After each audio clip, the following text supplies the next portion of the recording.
seed starting mix really is the precursor to a great garden out in the spring. It's very easy to make at home and it's very, very cheap. Khaled here with the ThePlantCharmer channel. Today I'm showing you guys how to make my version of seed starting mix with cheap components, soil you probably already have on hand, and basic tools.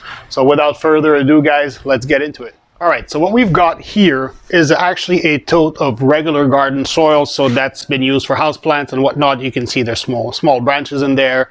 If I take a handful, you're going to see there's twigs, there's roots, there's all kinds of stuff in there. So obviously the components of a good seed starting mix is fine particles, because we don't want to have these twigs, let's say, sit on top of the soil where the seed is, and that's going to prevent the seed from emerging.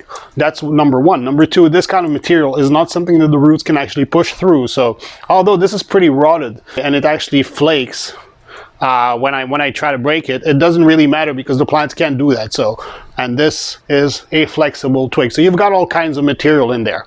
A seed starting mix is basically a very finely sifted potting soil. So that's what it is. So soil is sold in different grades. You've got coarser grades, you've got finer grades, and just like a bunch of things out there, just like vegetables are graded by size, just like all kinds of other products, while soil is also graded by size when it's sold. So you can see this is pretty rough. There's a lot of twigs in there. There's a lot of small roots. Look at this.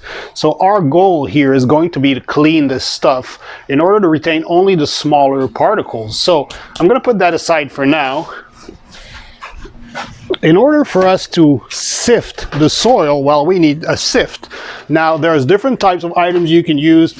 I use a homemade tote slash sift, which is basically just a regular 8-gallon tote in which I have drilled a bunch of holes. In order to get the right size, by the way, I used a little smaller than a 1/4 inch drill bit in there. I think it was a 1364. As I just sit this inside of this, I'll grab the big tote and I'll just put some soil in there. So let's just go with 2 handfuls. And now once you've done that, all you really have to do is start sifting. So you can either shake the container. I'm going to put it sideways like this. You can either shake it like I'm doing here, or you can do like when you're making a potato mash. So you're going to be basically pressing the soil particles against the holes. Now what's great about using a sift like this is the holes are not flexible enough at least to allow larger particles to pass through. So even if you put some pressure on it, it's going to be okay. You're either going to break up whatever clumps are there, or you're just going to basically rub it against the screen, but it's not going to go through. So we're just going to keep on doing this a little bit. Obviously, you can make more holes in your tote. I built this one for demonstration. What we use on the farm is actually a tumbler. So I know there's residential versions of these tumblers where you're just going to tumble the soil, put a tote underneath, or I think there's a version you can secure it to a wheelbarrow. So you guys can check that. So just keep shaking like this. As you can see, we've got particles falling down here. Alright, so I think we've got enough for now, at least so I can clearly demonstrate or illustrate the reason why we did this. So, now we've got this stuff here in this tray. Let's just collect it. As you can see, some of the perlite from my mix has actually passed through, but only the smaller particles have passed through. So the larger beads of perlite are not there. More importantly, the smaller particles of peat moss are in there. So what I've got here, look how fluffy this is. Look how light this is. Look how consistent the particle size is. This is going to be perfect for starting seeds. More importantly, this is also going to retain moisture very nicely. So in a production mix or in a gardening mix or a potting mix, we don't want something that's going to retain water for too long. But when you're actually starting seeds, you want them to retain, you want your medium to retain water for longer, and that's going to increase the success of your germination of your plants. So let's have a look at the whatever was left in our sift, and that'll give you a good idea what the difference is. So look at this. We've got, I mean, we have still, you know, it's not such a bad mix, but there's so many clumps, for example, this and twigs, and we've got all kinds of stuff that wouldn't be so great for starting seeds. So our seeds are babies. We want to give them the best possible chance to get a head start in life. So that mix that we've made in this tray here is what we're going to use. Now I'm going to go and put some fertilizer on there, and I'll show you guys how to actually condition the fertilizer so it's in the best possible form for your plants to use. All right, so I've got some fertilizer with me now. As you guys can see in my hand, these are chicken manure pellets. The NPK on that is going to be 532. I have a finer particle or finer grain size fertilizer, which is a different formulation a bit, but I wanted to use these guys here because I want you guys to see how you take these pellets and take them from pellet like this to fully incorporated inside our mix without you being able to distinguish the pellets. That's going to be super important because, one, this is different consistency than the rest of the medium. Two, if your roots, your first roots happen to go into one of those moist pellets, the plant's going to burn and die right away. So this is extremely concentrated. I know a lot of fertilizer is sold in pellet form, so one of the big mistakes people make when making their own mix is they'll just throw it in. For example, like this.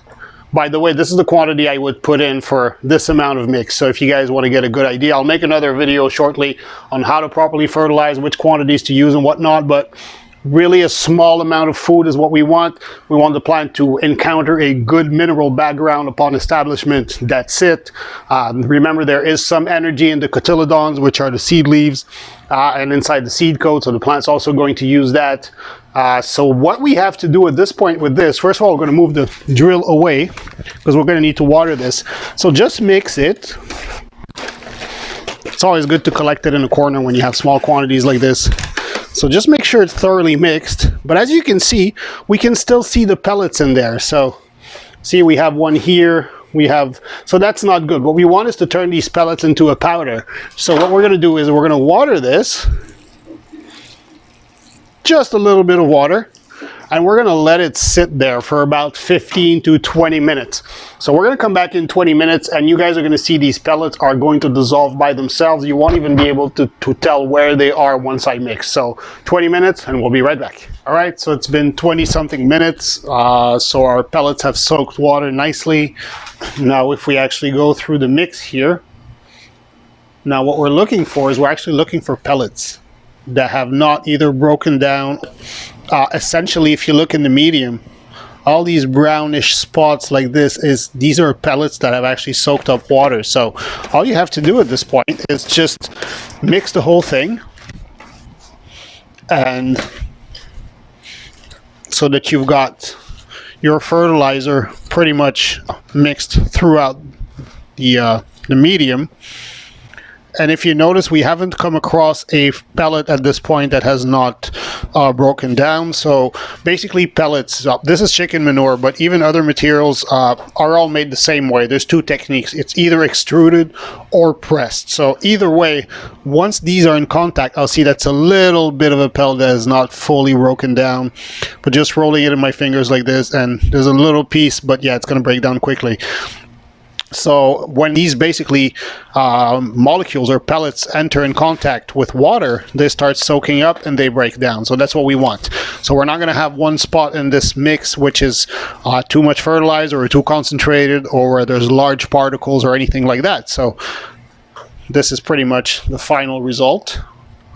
And if you see, we cannot distinguish any individual pellets in there, but there's definitely fertilizer. So this is going to be great for our seedlings. When they germinate into this, they will encounter a good mineral background right away, and they'll just take off. All right, so that's it for today's lesson on how to make your own seed starting mix. I think I'm due for a good hand washing. I hope you guys enjoyed the video. Please subscribe, like it, share with your friends, apply these tips in your seed starting this season, and I will see you in the next video. Until then, keep it green.